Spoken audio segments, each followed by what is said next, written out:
गपशप। आप देखो 5 महिलाएं भारत में कहीं खड़ी होकर 15-20 मिनट तक उसकी कंप्लीट डेटा ट्रांसफर करके बोलती छोड़ो हमें क्या लेना देना, चलो कर चलो। लास्ट में यही बोलती है, सारी महान आत्माएं ऐसे बोलती है। मंदिर के बाहर देख लो और कहीं देख लो, फुल डेटा ट्रांसफर के बाद ही आवाज आती है छोड़ो जी हमें क्या लेना। हाँ, सारे दिन वो कितना डेटा ट्रांसफर करती है आपको पता नहीं। पूरी फिल्में इस पे बन रही है, पूरे नाटक पूरे सीरियल इस पे खड़े हैं डेटा ट्रांसफर के। हाँ, भारत का जीवन गाँवों में है। अभी भी 6 लाख गाँव बचे, गाँव खत्म हो रहे हैं, पता है गाँव खत्म हो रहे हैं। औरतों के लिए तो एक वैसे मजाक में बोल रहा हूँ, बाकी गपशप तो सभी करते हैं। गपशप कौन नहीं करता? क्या अपन नहीं करते? आजा तुझे गधा बना, सभी करते हैं। जब कुछ क्रिएटिव नहीं करोगे तो डिस्ट्रक्टिव ऑटोमेटिक होगा, जब कुछ अच्छा नहीं उगाओगे तो खरपतवार अपने आप उगेगी। इसलिए गपशप से बचो भाई। पैसा कमाने से ये बिल्कुल जाहिर नहीं होता कि आप लीडर है या नहीं है,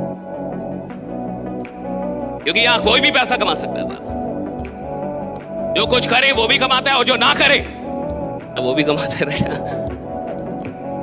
सिस्टम कमाती है ना साहब, तो कमा तो लेता ही है। सवाल इसका नहीं है कि आप पैसा कितना कमा रहे हैं, सवाल इसका है कि पैसा कमाते हुए आप आदमी कितना खतरनाक बन रहे हैं, आप लीडर कितना खतरनाक बन रहे हैं।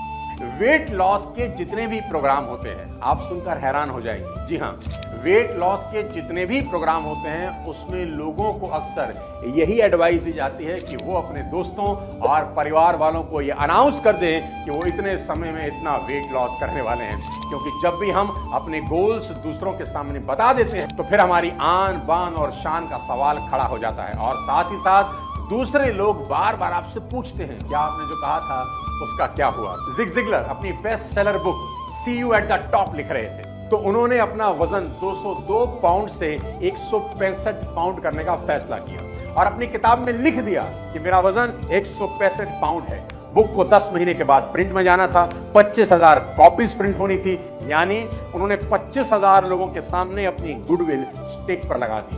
ज़िग ज़िगलर जानते थे कि बुक रिलीज होने से पहले उन्हें अपना वजन 37 पाउंड कम करना ही होगा, और उन्होंने ऐसा। वक्त का इंतजार करो जनाब, वादा है आपसे बेहतर और शानदार नजारा दिखाएंगे।